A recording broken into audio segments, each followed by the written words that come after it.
But breaking news, a 2021 from Pennsylvania is committed to Maryland. He is yet to start his 8th grade spring lacrosse rec league. On a scale of 1 to 10, AT, 1 being the least, how much do you care? I have an 8th grade daughter, and I have a 4th grade son. This is the rule I think that the college coaches should abide by. Right? Everybody's got their respective opinions. Here's the rule. If a kid has a bedtime, college coaches should not be able to offer him support if he missed his office. Come on, guys! He's only playing for 7th grade! 2021. Still! Back off! Oh man, my son is 11 years old, and that would put him 2 years away from the recruiting process. I'm just gonna start drawing hair on James Towers' legs. It appears that he's recruitable. So painful. I think. I mean, it's so embarrassing, and it's actually, I hate to say it, it's actually really embarrassing for the parents of the kids that commit this early. Is it though? Is it that embarrassing? I almost feel like social services should be showing up at their door and saying, "Listen, we need a meeting. We need to sit down." Right? I mean, enthusiasm is one thing, Ryan. Okay, but come on, it's not like he's committing to Stanford. Yeah, but I mean, look, I mean, he's probably I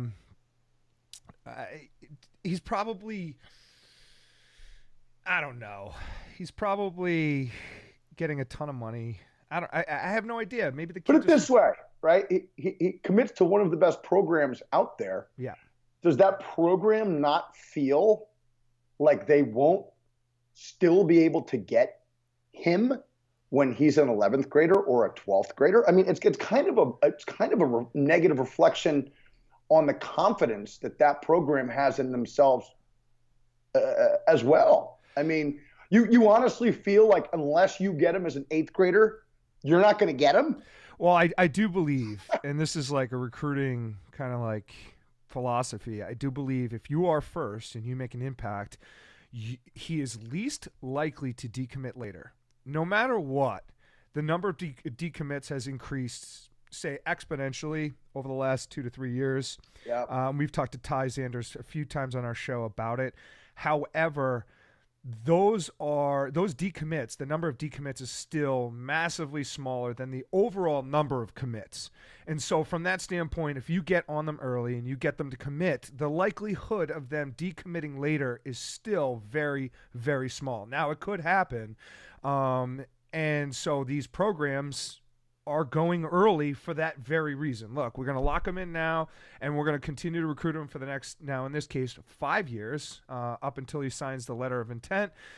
But he's less likely to do so. So lock him in now and take the risk. It just looks weird. It does look a little weird. Listen, let their balls drop. Let their balls drop.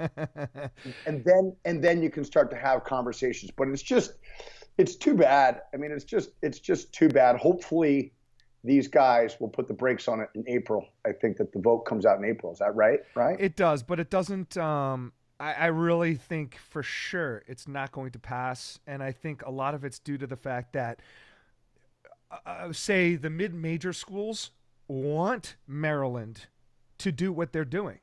I mean, the more that they go early, the more volatility there is in the recruiting process, which means that more of these schools that are quote unquote on the lower half of Division I, say 30 and down, have an opportunity to scoop up a kid later in the process that might be better than the ones that they're recruiting in the top 30.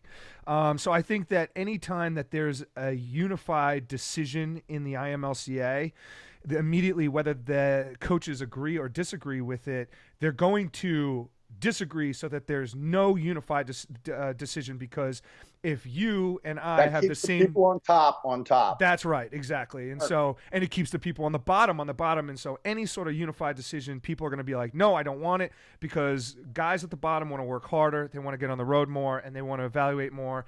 And so, but look, the recruiting, and everyone keeps, I guess there is a legitimacy to, all right, this is a little too early.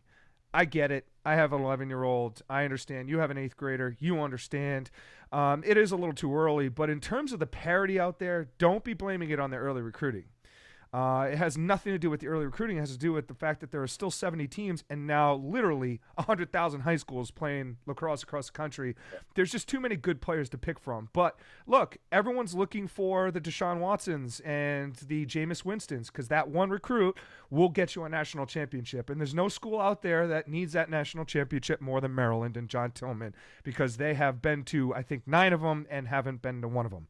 They're gonna get it before that kid no longer has a bedtime. They will.